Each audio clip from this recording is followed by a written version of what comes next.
Hello, ladies and gentlemen. My name is Jerry Nyazungu, the Chartered Vendor. Welcome to Ask Jerry, the Chartered Vendor.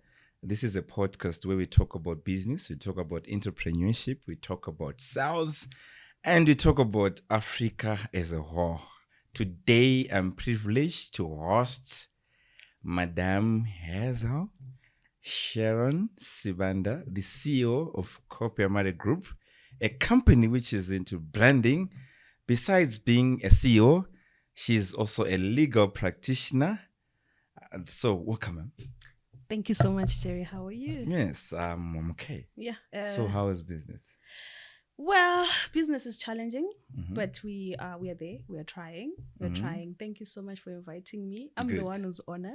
No. I'm the one who's honored. Thank you so much. That's great. So, let us start with your company. Yeah. When did you start? Yes. So starting for me is in two parts. There's the registration and there's the operation. But Copyamare Group was registered in May 2021, but we actually got into full operation in April 2022. So that is when we literally started opening our doors and going out to clients and operating and rendering a service. Okay. When I was making my research, yes, I noticed that you were once a lawyer. Yeah. And you started a company, and which is usually rare because most of the lawyers, they don't have an entrepreneurship mindset. So tell us, what really happened? The transition from being a lawyer. I know that you're still a lawyer. Yes, I know that you're still practicing. What's the name of your firm, by the way? Oh, well, so I'm no longer practicing. I was with one of the regional law firms, Gwanda, commercial lawyers. That's where I practiced my law. Okay. But then the best, isn't it the best? It's the regional, the best law firm. So I was privileged to have been a part of such a great team. I guess this is where I got most of my professionalism and zeal from. And so the transition, funny enough, Jerry, it wasn't planned. What happened? From planned. that gown now? I know lawyers with their gowns, yeah? Yeah. They look very successful. We are successful. And when they've got a gown dragging their bags. Yes. By the way, what will you be using those bags for? Okay. I noticed the trolley bags. Yeah. We'll be carrying our files and our statutes. Remember, lawyers, we operate on facts. And so we have to literally quote everything and prove. There's this saying that he who alleges must prove. So whatever point you make before the court of law, you have to prove. You have to have a statute to support it. You have to have relevant case law to support it. I thought it was showing off. No, dude, that thing will be full of files, and our law reports are this huge. So that is what we'll be carrying. But other than that, we are generally proud of our profession. So with our jabot, the white thing, that's called a jabot. So we love it, and it's not even out of style. It's what it is, and it works. Let us now talk about the transition. Yes. From being a lawyer, offices. Lawyers are organized in suits, etc. Yeah. Then they're now coming to entrepreneurship, where things are a little bit dirty. Different, very, very different. Very, very different. Because for you to be I believe that every entrepreneur who is out there, they're a bit streetwise. So what happened from being a lawyer and from leaving all those offices and say, I don't want to be a partner, but I would rather start my own company. And if you're going to start probably a consultant's firm, I was going to say, yeah, it's makes related. Sense. But here you are, you're doing branding. Well, thanks, Jerry, for that question. It's actually very difficult for me to answer that question because it wasn't planned. I left Banda and I was just hoping I would get some rest, and the law is taxing. It's like a jealous mistress. You're supposed to just be with the law and doing the law. So then sometime in 2021, well, during COVID, I mean, this is where all the ideas, most people got these ideas wrong because we're idle. So 2020, 2021, I had this idea, let me start something, have something to do. And so branding was interesting because at that point we were actually at where I used to work. We're celebrating our 20th anniversary and stuff like that. So I got the privilege to be part of the marketing team, and everyone was doing the thing, and it was quite interesting how we did it. So that's when I developed the interest of branding and registered my company and started doing it. Okay. Did you join because you liked it or you saw an opportunity? Because personally, when I started my company, it was because I wanted to pay rent. I want to be very honest. Yes. I won't be telling people that, no, I was passionate. I'd actually see when I was Form 4, I wanted to be a consultant. I would see myself running a company. Mm-hmm. To me, no. Yeah. I wanted to pay rentals. I wanted to feed my family. But when I got into the business now, that's when at first, it was a victory for me to pay rentals for $50. And I'm like, wow, at least without going to work, I've paid rentals. What about you? Was it when you realized people branding, did you say, I think I like this thing? Or you saw that, okay, fine. You calculate the dollars and the numbers were making sense. Well, there's that, but I like things. I like nice things. So I'm sure even if you look at me, everything about me is nice. So for me, I saw an opportunity to actually render a service and add value to the clients by giving them different, unique, quality things that suit their standards and the brand alignment. For me, that was just that, rendering a service and doing it differently and having power to actually decide what to do, which product to bring in, and all those things. Also, it's independence. It's very, as a young woman, there's nothing as powerful as being independent. By that, I mean, you get to decide what to do with your time. You get to decide what product you're selling. You get to decide where you are taking your life as compared to being employed. So for me, I didn't sit down like, okay, now I'm leaving the law. I'm now going to start a company. It was just by chance that it's something that I liked because I like things naturally. I'm like, yes, I can do this, and I think I can do it better. Yes. So that is what happened, and now we're here. Ah, that's good. Yeah. Let us now talk about your background. Yeah. Yes, I've talked about the company. We're going to talk more about the company. Yeah. But right now we want to know. Because there's no way someone will just wake up today. Yeah? She was actually attending school, high, probably boarding schools, A schools, jump into law firm. Then you see them, they're now into an entrepreneur. There's something which was driving you. Yes. Because I think there's someone who's actually said, the speed which are moving with is determined by the dogs which are chasing you. That's very true. So let us talk about your background, Yes. which I think it will be inspiring to a kid who is in Wanda Valley. We've got a kid who is in Vic Falls. Yeah. We've got a girl who is in Chimanimani, a girl who is in Gwanda. Yeah. Where do you come from? What was your background like? Were you born with a privileged, or you came from poor family? What really happened? What was the transition like? For you to be even a lawyer at first, what really happened? Yeah.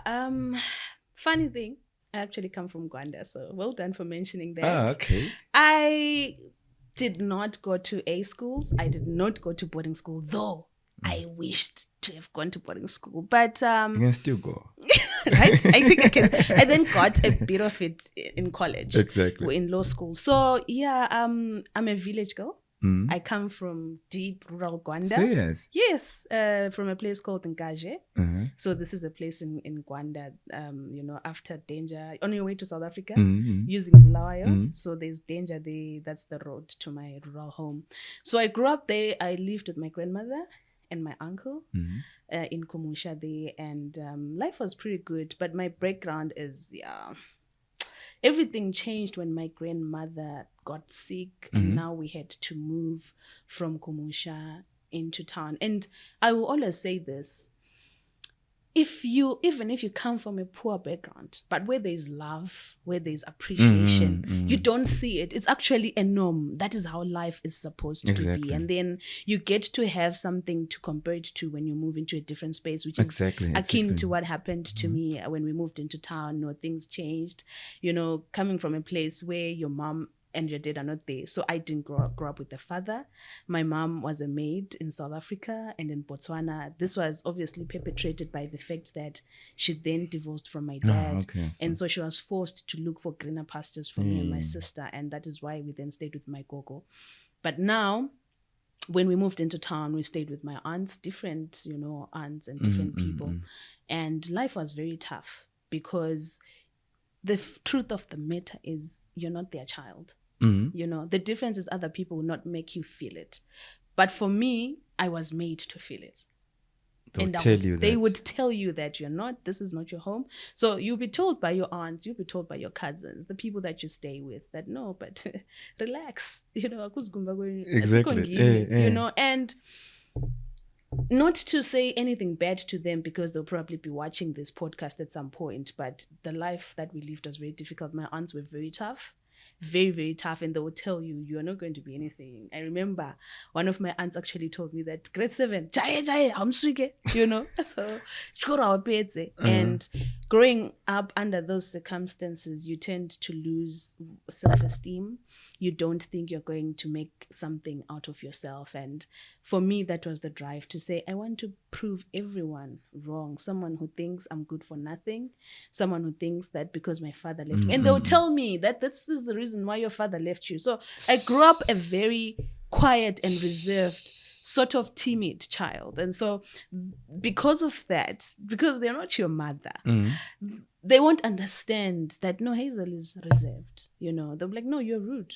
You don't want to talk to others. You don't want to do the work. You're lazy, So for me, I was just told probably that was the reason why my dad left me and never wanted us and all those things. So these are things that get into you. And these are things, for me, I thank God because I didn't take it the wrong way. I actually love my aunts and my cousins. We're very close because I believe that it was the will of God. Remember that story in the Bible when Judas came and was kissing Jesus and then Peter got dramatic and took out that knife. He said something there in that scripture that it is not because I do not know that things are supposed to happen this way, but I will let you do it so that the scripture may be fulfilled. Exactly. And so I appreciate them for allowing God to use them so that the scripture may be fulfilled. Because as you said, there will be someone who looks at me like there is a God in heaven. Wow. And I can tell you there is a God in heaven because the way that God made me see the things wasn't the negative way. So I took those things that they're saying I'm not going to finish school. I want to show them that I will finish the school. And then I'll finish. They're saying I'm good for nothing. I'll show them that I'm actually going to be something. So that is what drove me, that wanting, that desire, that yearning to prove people wrong, that I can actually make something out of myself. Wow. And the second thing, poverty is an instrumental driver to being a better person because you don't want to go back there. Every day you're striving to better your circumstances and where you come from, even for the people that are around you. Third thing, the fear of being average. I am scared of being average. There was once a lawyer, you know how when you're average, like if we talk of a lawyer, right, then I say, who's the best lawyer in Zimbabwe? In your opinion, there is a lawyer that comes to your mind because they're not an average lawyer. Everyone knows about them. And so for me, I never wanted to be mediocre. My fear of being average, of being mediocre, if we're doing it, let's do it. Go big or go home. Exactly. If we're not doing it, let's not do it. So those are the 3 key drivers into my life. And also, do you know, I always tell people that I applied to be part of Capenham Trust. Econet used to have this scholarship thing called Capenham Trust for orphans, right? But because things were tough, I didn't have the fees. And so, but at school, I think I wasn't too bad. Then now you get chased out of class. If you're not, everyone is aware of this thing. Chase it out of high school. We know how it works. So I would try to be a part of Capenham. And they'll be like, we want a death certificate. So I would lie, no, my father is dead. I didn't even know whether I was dead or alive. But then with time, I then learned that, no, he was still alive. Then they say, we want a death certificate. Birth certificate in Gawani. There's no death certificate. At the same time, you're not even in touch with the people from your dad's side, right? So there's no one that can actually tell you what is the status in that regard. And so when I then got the Joshua Nkomo Scholarship Fund later, I used to laugh. I'm like, guys, do you know I actually cry to be a part of Capenham. But as I said, God always has better plans and better things for us. And so, yeah, that is how I transitioned into law school, Capenham. So at which stage did you get the scholarship? The Joshua Nkomo scholarship. Jerry, are you prepared for this story? So this is what happened. I wrote my A-levels when I was in lower 6, right? And then I went to look for a job at INSCO. Never mind the other jobs that I was doing before that, going into saloons and being What did you really do? People, they want to know. Because, sometimes we've got people coming here. Yeah. We've got people with stories. But people, they'll just say, you see, she's now talking on a privileged point of view. She's just saying probably she got that scholarship while she was still young. Yeah. She doesn't even know that sleeping without eating, how does it feel? So we want to really know, which jobs did you do before INSCO? Just mention. Before INSCO. Maid. Yes, I was a maid. And I cleaned in a saloon. My uncle had a saloon. So I would clean the saloon and wash people's heads at the saloon. And then I was once a maid as well. This is before INSCO. So this means this is somewhere in between school, right? And then A-level, I got a job at INSCO as a cashier. Okay, I got the job as a cleaner. But then I was like, Lord, I'm lazy. Cleaning, boy. And then following day, but on a serious note, following day, they told me, no, you're going to be a cashier. So I was there in school, but I believe I actually liked what I did. So that's the thing about me. Whatever it is that I do, whatever it is, I do with commitment, with passion, which is why my company's logo is, or motto or tagline is doing it with love. Right? Yeah. So I used to be, there are clients that I knew that this one will come at 6. They love their coffee, a black with 1 sugar, So one of the days I was serving a client and, I won't mention his name, but he was worked for an NGO. So he's like, oh no, you're so good. How come you haven't forgotten my order? Every time I come here, you give me my order the same way.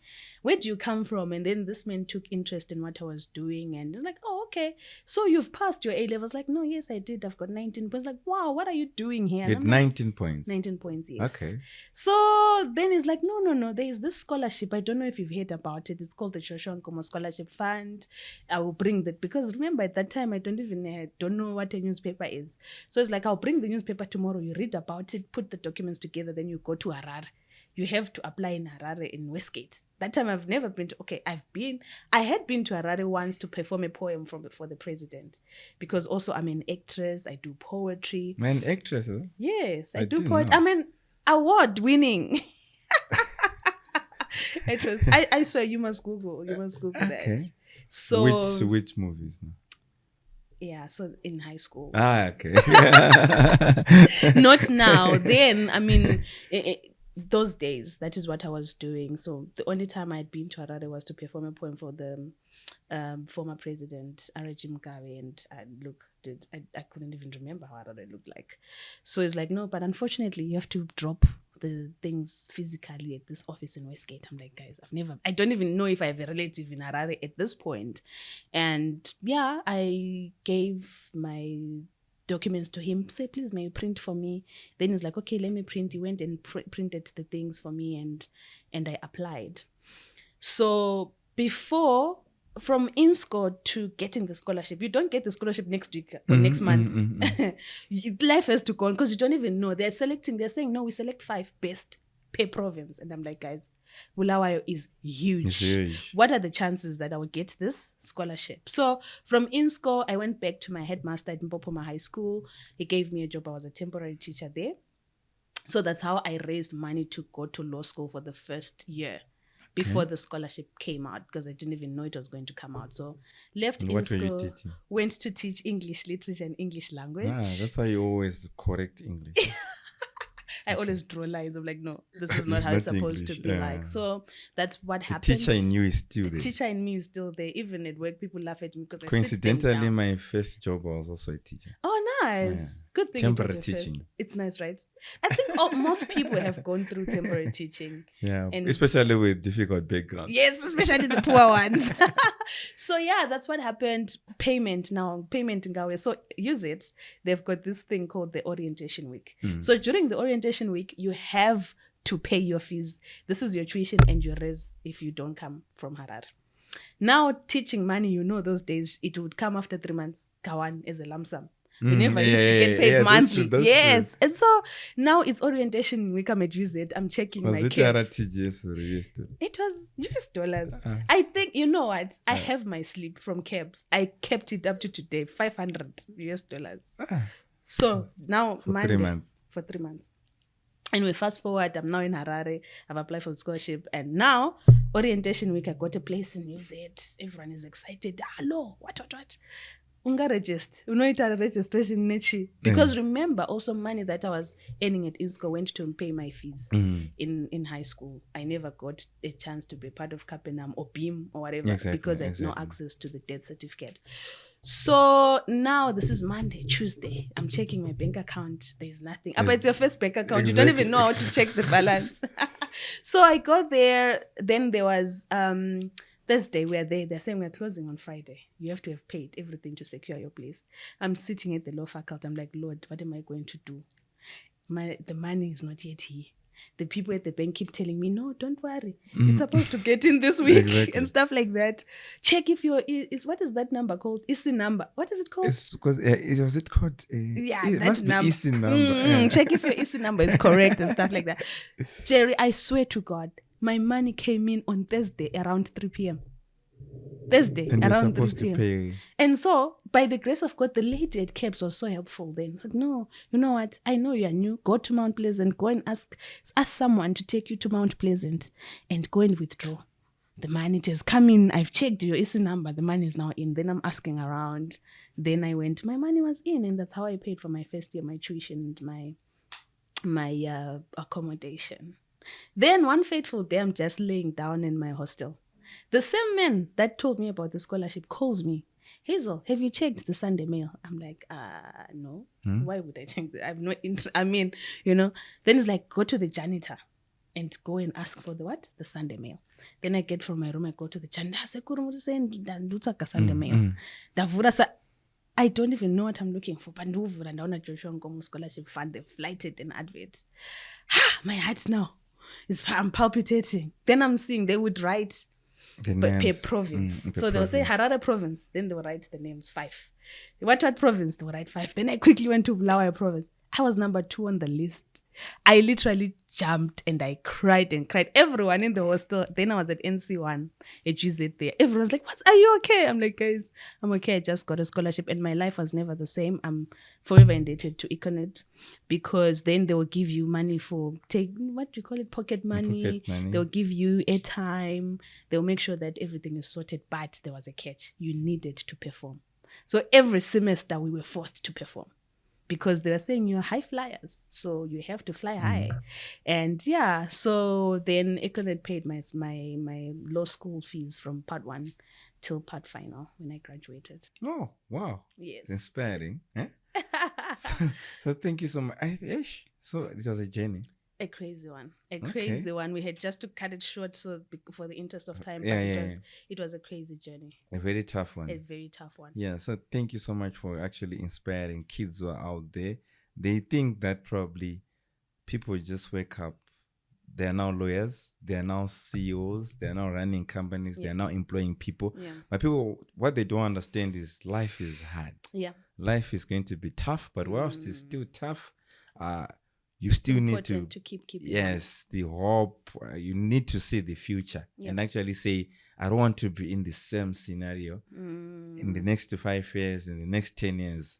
So this is very encouraging. So we'll actually take a short break, and when we come back we want to continue with this conversation, because I'm actually getting emotional. Thank you for the break. We're starting to cutting onions, but anyway, that's okay. So thank you so much, guys, for watching, and keep just continue watching this program. It's transforming lives, it's transforming families, it's transforming our continent. We are telling our own story as Africans. So stay tuned, guys. See you after the break. As we celebrate 10 years of building timeless businesses, M&J would like to take this opportunity to honor and celebrate our valued clients. Over the years, we have grown together, creating partnerships that have transformed dreams into reality. We don't just celebrate our achievements, we celebrate the trust you've placed in us.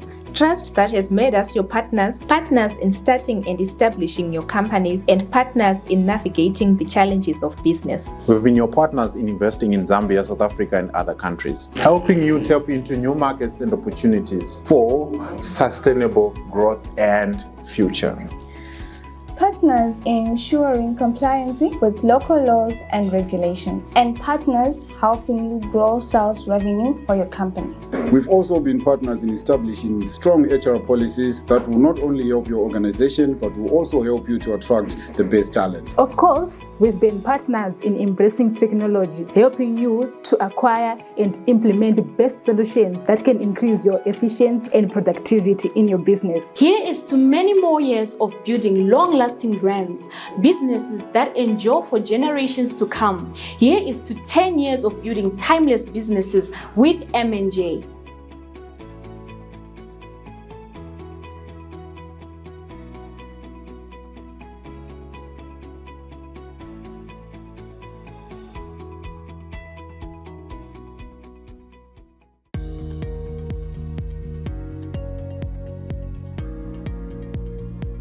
And not forgetting our premium drinkware, which ranges from standard coffee mugs, water bottles, and high-end vacuum mugs. And all these can be branded using different methods, ranging from laser engraving, UV printing, and so forth. So if you need anything to do with branding, do not hesitate to contact Kopi Amara Group as your brand visibility partner. Welcome back. So thank you guys for tuning to this podcast, and you guys are supporting us.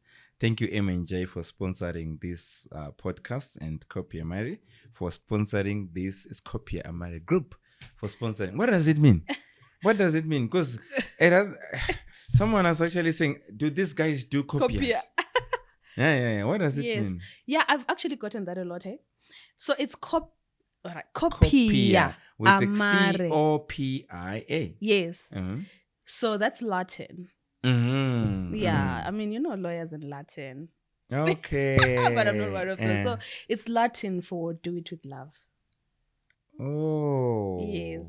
We thought that you sell copiers. No, Okay. and everyone asked me, and then the phone and do talk about copy.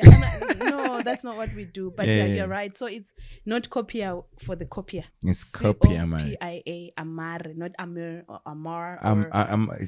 Amar. Amare. Group. Okay. It's Latin. It's Latin. That's good. For do it So with love, yeah. before the break, Mm-hmm.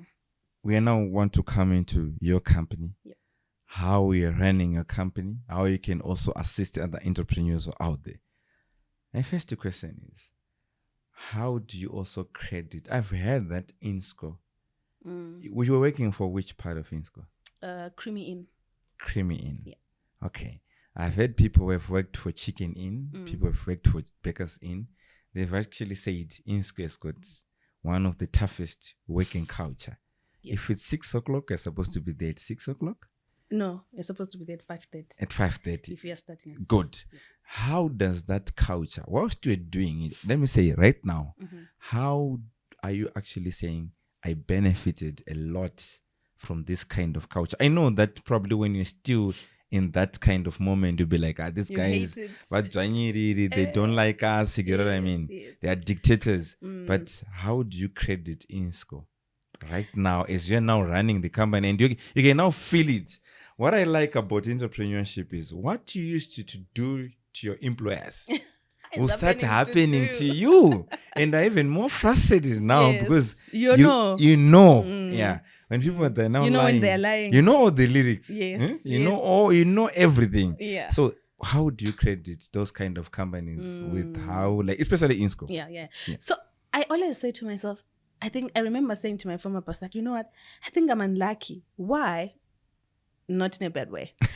Yeah. You always get tough bosses. I always work in tough environments, work with toughest of bosses. INSCO was not bad. It was horrible. in the sense that everything at Insco, guys, is touches a move. I can tell you, I remember my first day vividly. You just remember I come from Country Park. Exactly. In Bulawayo, Country Park. Yeah. And is there water in Country Park? What is your problem? Right, there's no electricity though. There's no electricity. Okay. And when I was growing up, we used to get water from a community tap, and I wake up at 3 to go and queue for the water. And also at 1, before 3, 1, 2, you go to the plaza to look for firewood, and at 3 you queue for water. That's Country Park for you. But we still had to go to school. We're alive, and we still passed.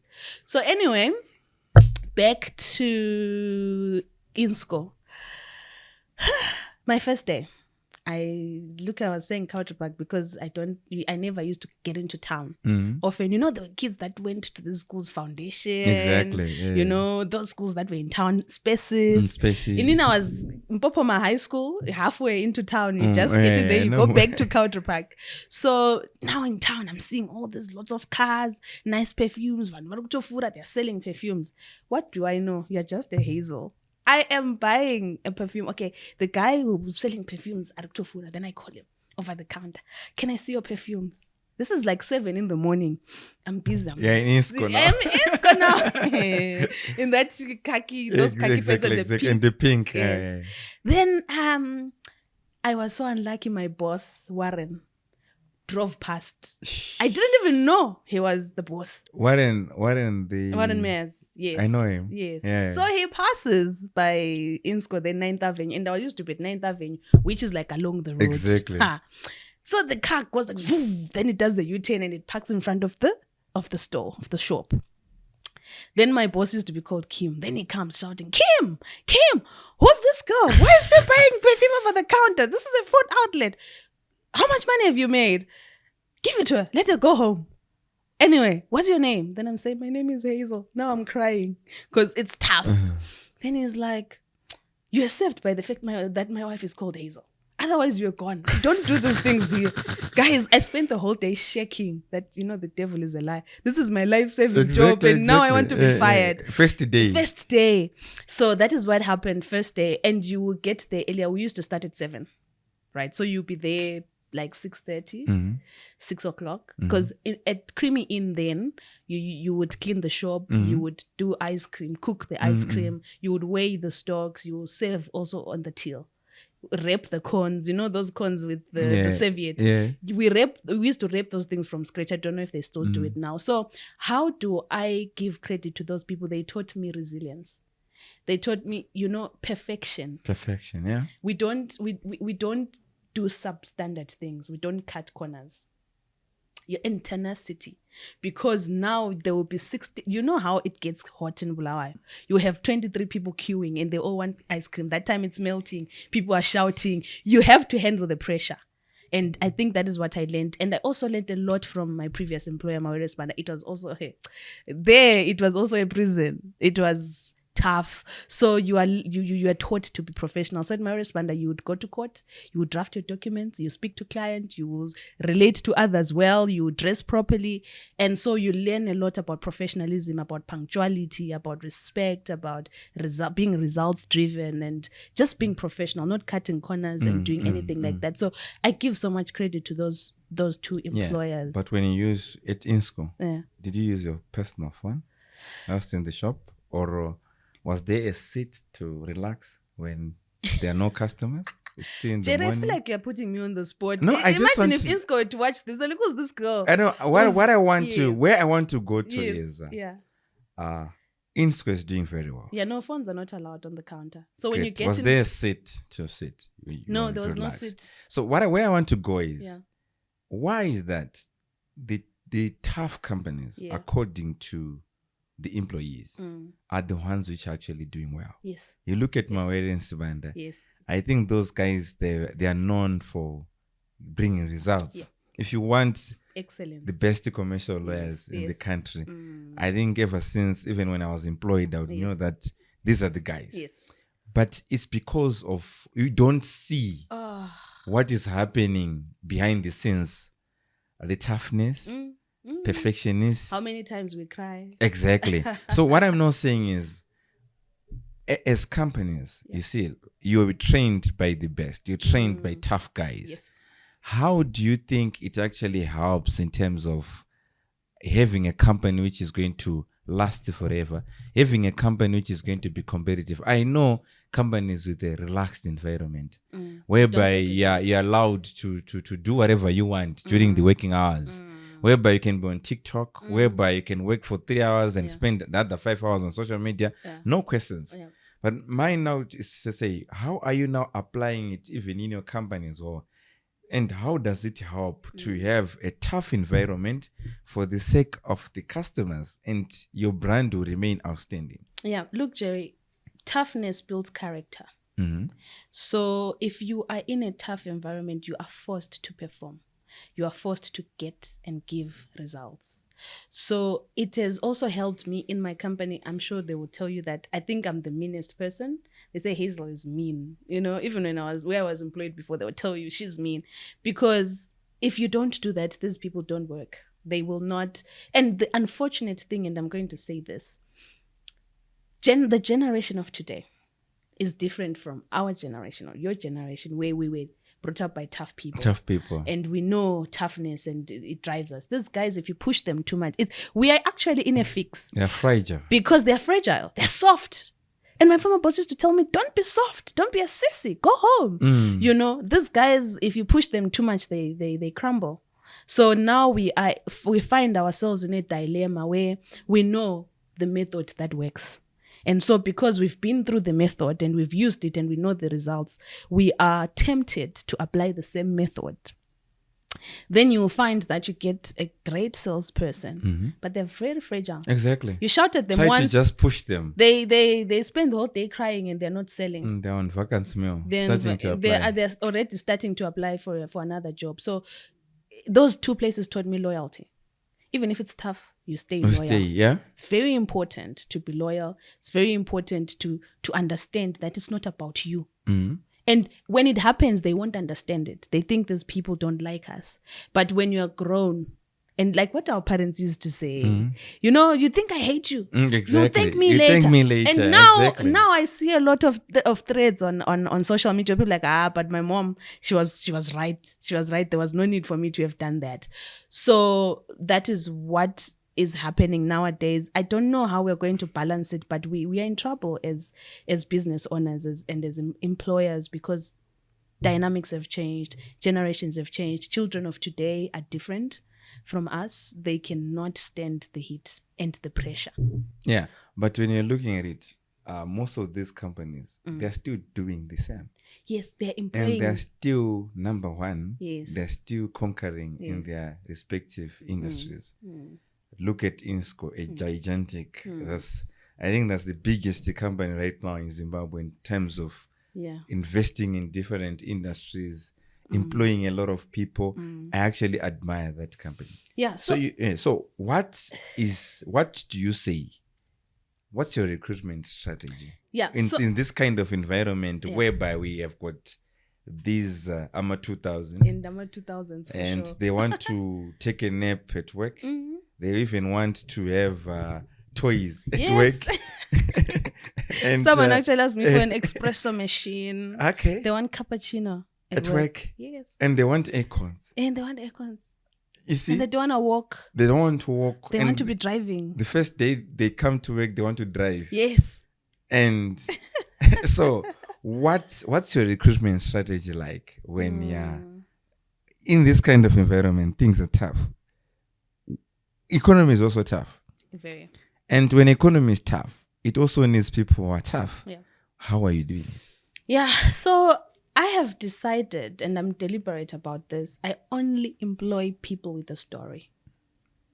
That makes the two of us. Really? Okay. Yeah. Well done. Yeah. You know, now I know that my longest serving employees are employees that came in with a story. You know, I come from a poor background. My dad has got cancer. I am depressed. I didn't graduate college, because those people know what matters. Number one. Number two, They know what's at stake. That's a stake, exactly. Number There was 3, something to lose. They've got something to lose. Number 3, they know that no one is coming to save them. Exactly. Difficult challenges. They know my challenge is chayo chayo. You understand? So the reason why we have trouble with 2000 is because we want to employ, the ones that grew up properly. Mm-hmm. They fit in a certain environment. But not in entrepreneurship and not in these robust companies. Yeah, and especially when you are still in the small to medium enterprise sector, you need to really, it's not about the 8 to 5. No. And what's your take on our, you are a lawyer. Yes. I want to put you on the spotlight. You're a lawyer. What do you say about the 8 to 5 culture? I don't know who gave us that culture, but we believe that work starts at 8 and it ends at 5. But remember, we are 30 or 40 years behind countries like China. 30 or 40 years behind countries like UK. Like Singapore. You see.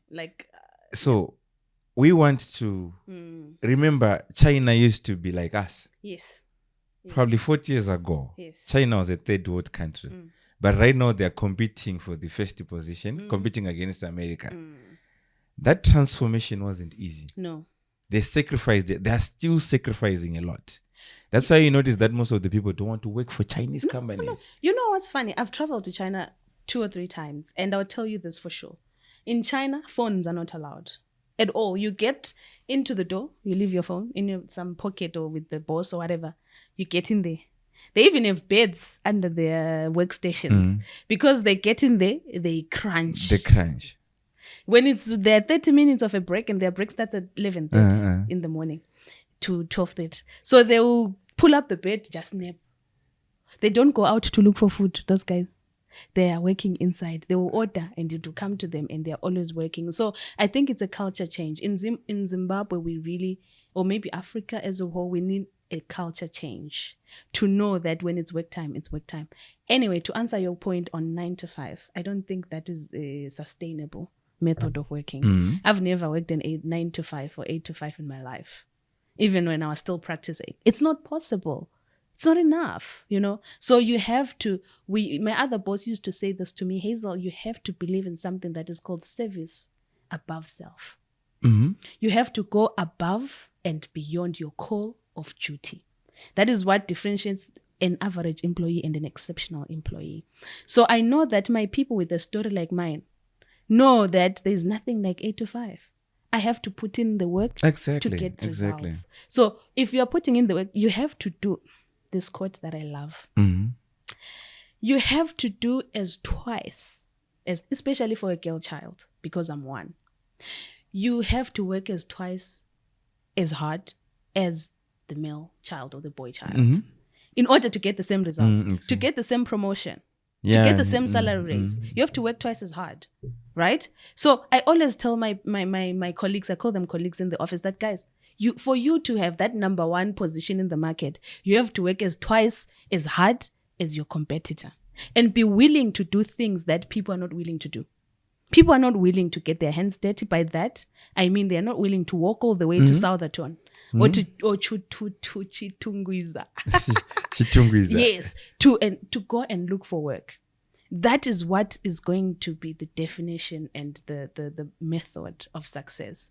If we are to take ourselves seriously, we need to change our culture. We need to take out of our minds the 9 to 5. And you have employees, by the way, that will be there at exactly 8 and are out off the door by exactly 5. But in the morning, you ask for your report, it's not ready. It's not ready. And at the end of the month, they want full salary. At the end of the month, they want full salary. And they're the first ones to say, don't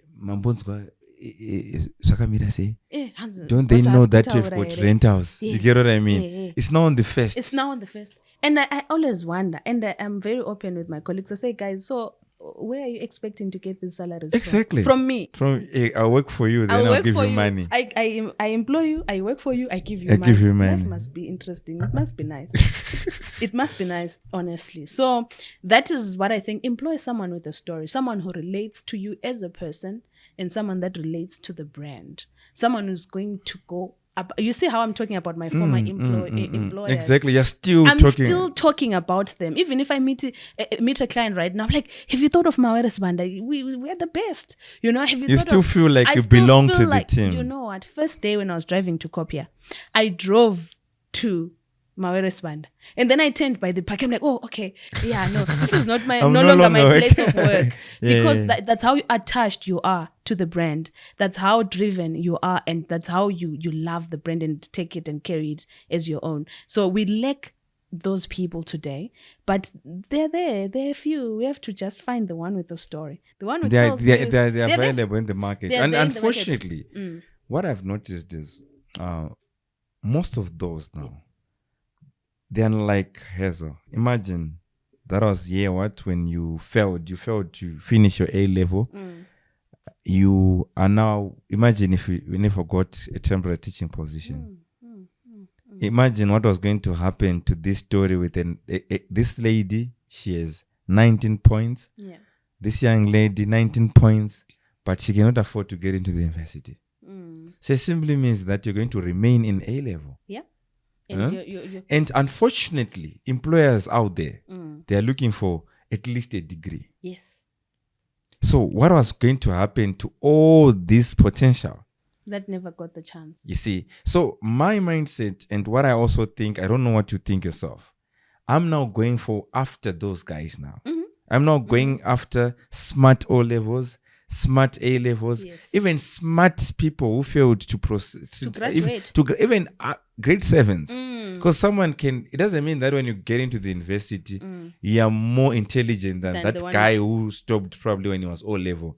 Because someone got 9 A's, but they failed to proceed. Yeah. Right now, I've got a kid in my team, 14 points, but he had one shirt, nothing, no shoes, but he's got 14 points. So can you actually say the person who had 6 points, but they got into a university, they are much better than this young man with 14 points? No. That's my point of view. I don't know what's your side. Yeah, so you know what, Jerry, because I come from those places, and that is why I said I love the people that took or put me through all these difficult situations, because they were doing it for a day like today. To say, guys, look at me and know that there's a God in heaven. It is grace for you to have opportunities and to be given an opportunity.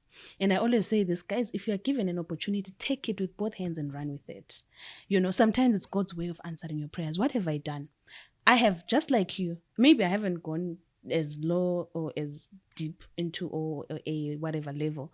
But what I've done is I have deliberately started a foundation that is called the Hezel Sibanda Foundation. So what do we do with this foundation? We go and look for those people like you, like me, that don't have the opportunities because of the network that I believe I now have. I might not be able to send all of them to school, 1 or 2 or 3 or 5. Now we are taking about 7 to school. I know you, Jerry. Jerry, we have this child. Please give them an opportunity. You know someone. Guys, there's this child that I know. Please take them. So I try to create opportunities for the people that never had opportunities and open doors for those people, because that's the only way that we're going to change the world. The only way. Because as you said, I look back and I think of where I come and I'm like, what if that man had never showed up at INSCO? You know, what if that headmaster was not heading the school where I got temporary What was going to happen? What was going to happen to me? And so my heart cries out to those people. And that's why I'm more inclined to give those people opportunities, because I know that if they don't get them, they only are as good as where they are. Exactly. And so it is, at the end of the day, it is between you and me. You know, it's up to you and me to change the world. We are the change that we are waiting for. Let's give the less privileged and the people that are marginalized and the ones that don't have opportunities. If they mess them up, they mess them up. But we would have done our best to say, you know what, I don't have much. But here, go to copy a work for your money. Exactly. You know, go there, run. And see how you can change your life. Okay. And I tell you, it's about perception. Your mind is the greatest tool. It can destroy you, it can build you. So sometimes you would want to give those people opportunities, but guess what? They'll let you down. They'll let you down, definitely. Because their mentality and their mind is not in the right place. And there's nothing that you can do about it. Just be prepared for it. You know, so that is what I've deliberately done. And I said, you know what, as you are saying, I will go for the one who says, you know what, Hezel, I am still at college, I'm struggling, but I want to, even part of my team, there are ones that are still going to school that I'm paying for, that are not even part of the foundation, but are working as part of our team. Guys, go back, make something out of yourself. And, you know, I get the greatest satisfaction from those things. I feel like I would have changed, even if it's one life. I'm glad. Yeah. If someone goes there and says, if it wasn't for Hezel, I wouldn't be there, then my day's made. I can go and sleep. That's great. Yes. So I want to ask you, in your company, yeah, which one is the most important department? Sales. Why? Because my industry is sales driven. Uh-huh. It's about how it's the number. It's a numbers game. Yeah. So it's about how many clients you are selling to. Mm-hmm. How many products are you selling? Exactly. So for me, my sales, guys, I'm even part of the sales myself. We drive because at the end of the day, there is no accounting department if there's no money to count. Mm-hmm. There is no administration department if there's no quotations to do. You understand? There's no quality control and deliveries to do if there is no deliveries to be made and things to be checked for quality control. So it all stems from the selling. Mm-hmm. The sales people are the ones that go out there, they talk to people about us, and we sell from there. Everything else is born out of the selling. Out of the sales. Yes. Okay. Out of the sales. So what do you say to someone, young person is out there and they say they hate sales and they want to start a company but they don't like sales? You go home. Yeah, go home. Maybe get married and have children. That's the only way. That's the only way. Because even everyone is a salesperson. Mm-hmm. We sell every. Do you know even marriage itself or relationships themselves? It's selling. It's selling. But it's just that people don't know. Because if you're convincing a boy to marry you, you've sold. You've sold. It's just that people don't know. You've persuaded and convinced it's the right thing to do, and you're the best. Because there are billions and billions of ladies in this world. Yes. But he has chosen you only. And you know, so if specifically if you want to start something of yourself, if you can't sell, then you know maybe could do other convincing in other ways. Because if you're not selling, then there's no point. Even lawyers, we're not allowed to advertise, but they're selling. Yeah, everyone is selling. Even the funerals, we're selling. You know, even those guys that read Zangoma at funerals, they're selling. Everyone is selling. So guys, it's high time that we knew. It's the unfortunate thing about life. We do things, but we don't know that we're doing them. Okay. Yeah. So you're selling, but you just don't know. As I said, go back to your mind. You tell yourself there's nothing you can't do. Without selling. Definitely you're supposed to go out and sell. You're supposed to go out and sell. So for the girl child who's out there, I've noticed many people saying the economy is hard. It is hard. Tell us what you guys are doing. Don't tell us. They say don't motivate us. Don't give us books to read. Just tell us how you guys are actually making money, etc. People have said that. My question to you is, there are young girls who are out there who are saying the economy is hard. It's difficult. What do you have to say? You have started your company. The economy was hard. You've become a lawyer. The economy was still hard because this economy is now, I don't know how many years. Since we were born. It's just we're still probably hard. Going to die and leave it. It's still hard. It's still hard. So what do you say to those sissies who are out there who always say, they always blame the economy. It's always about, it's not them, it's about the economy. What do you have to say to them? And that's where the problem is. If you can't take a responsibility for your actions or lack thereof, you have a problem. What is the gap? And I always said to people, I don't care who that runs the country, as long as I've got bread on my.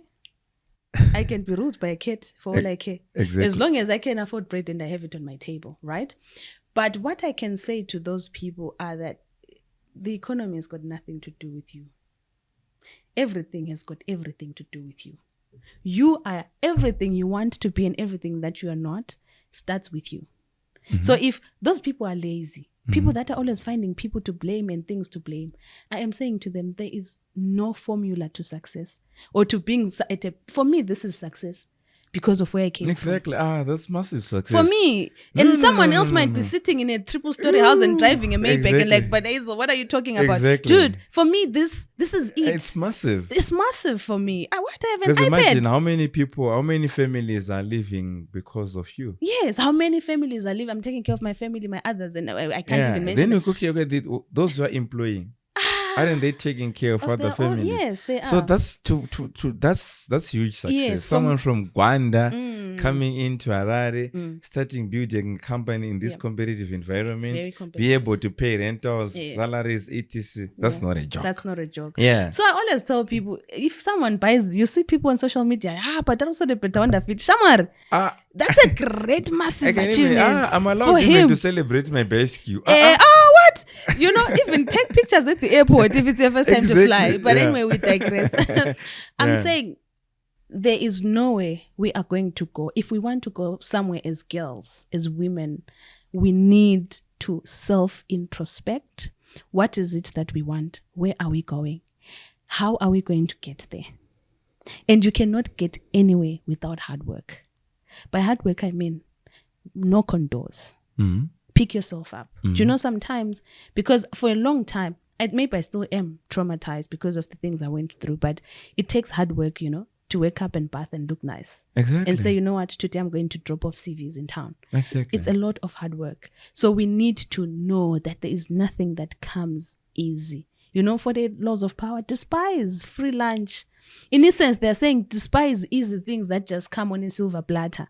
One day you're going to pay for it. Definitely. You will pay for it. Pay for it. So I'm saying to young women out there, if you're listening or wherever you are, pick yourself up. I don't care what you're going through. That is why there is a time for everything. Flowers don't bloom all year round. But even if they're not blooming, they are growing underneath. So it's hard work. Everything is hard work. And everything is hard. One of my mentors told me, Hezel, everything is hard.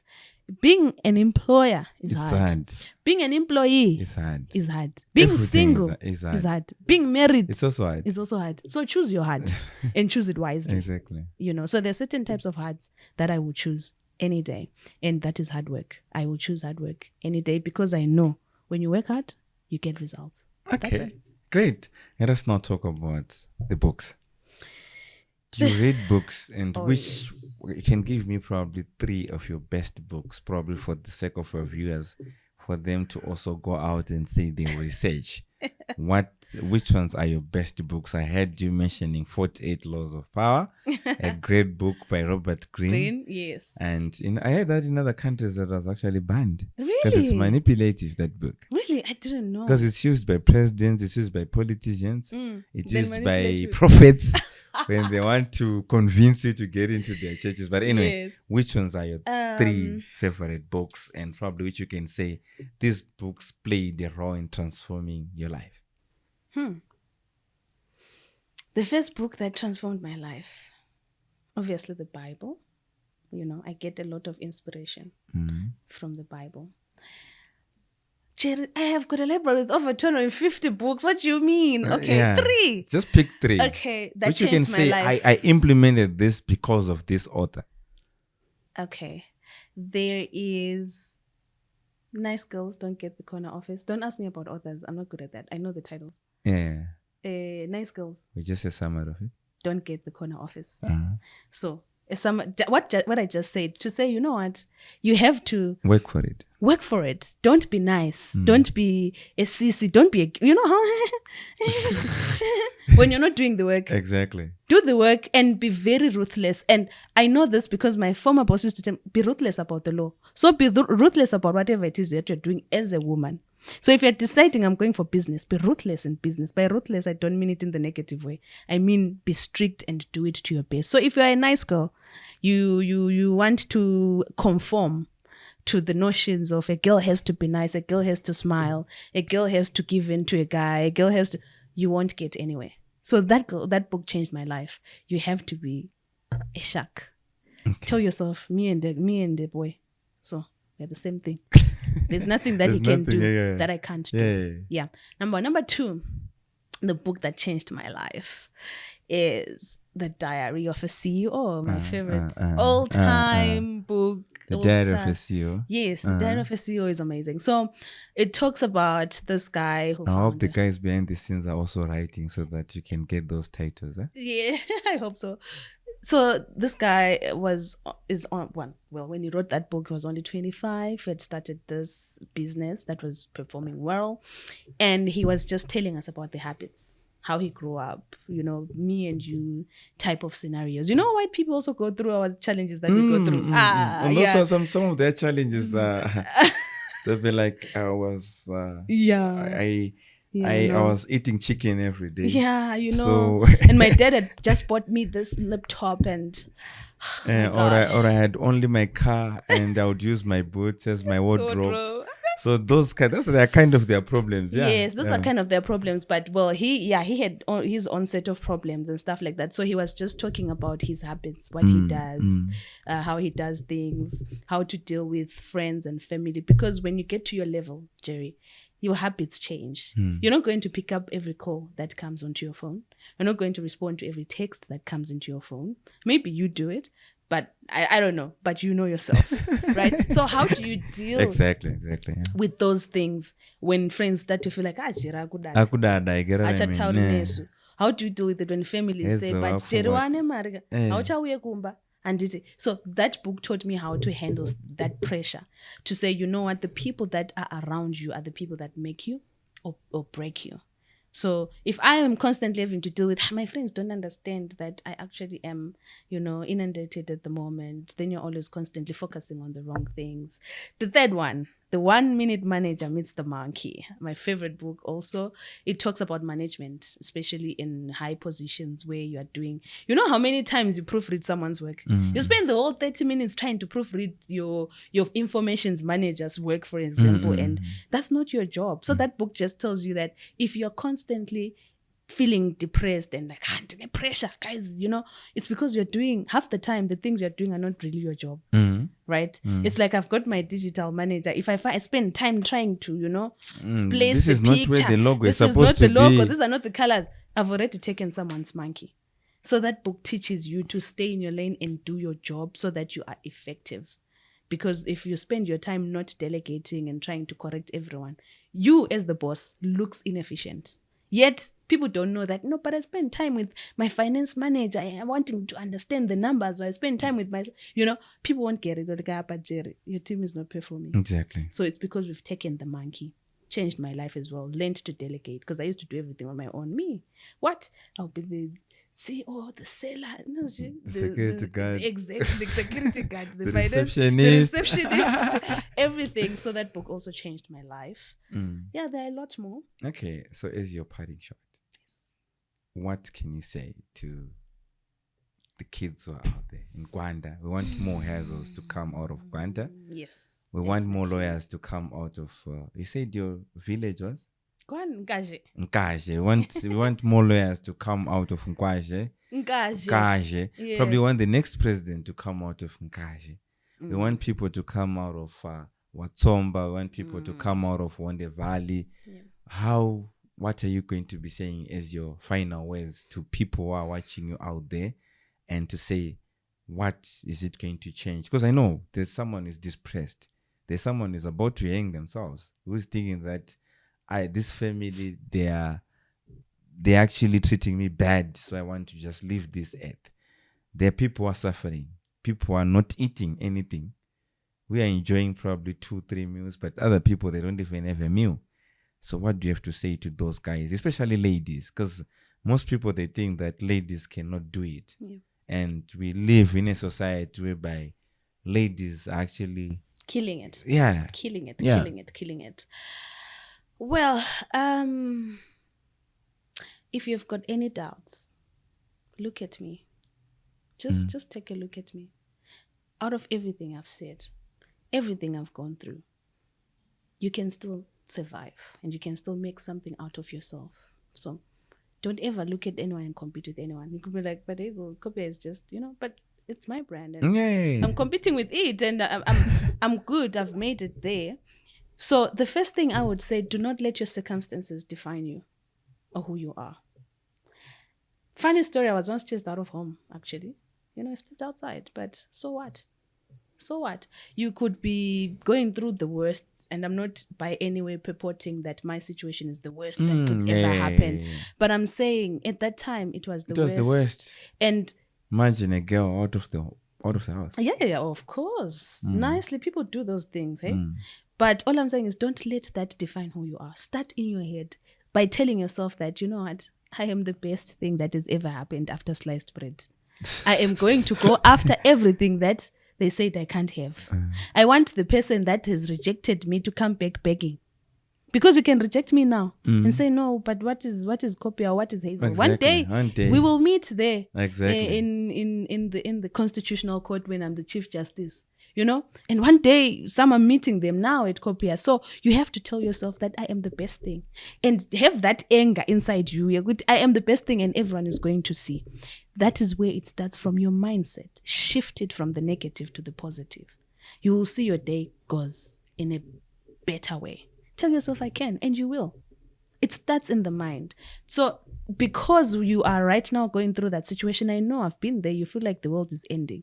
But at the end of the day, unfortunately, you are the only person that can save yourself and take yourself out of that dark hole by simply telling yourself that you're better than that, you can do better than that, and start doing. That's what I could say. Thank you so much. Thank you for that inspiring talk. I hope everyone has been motivated. I hope so too. Some people are cutting onions, some people are, but I think everyone is excited. I'm also excited, and I want to challenge you. I want you to write a book. Well, Jerry, you're not the first person to say that, but guys, okay. Don't answer. I just want to challenge you. You're going to be writing a book. Thank you so much, Madam Hezel.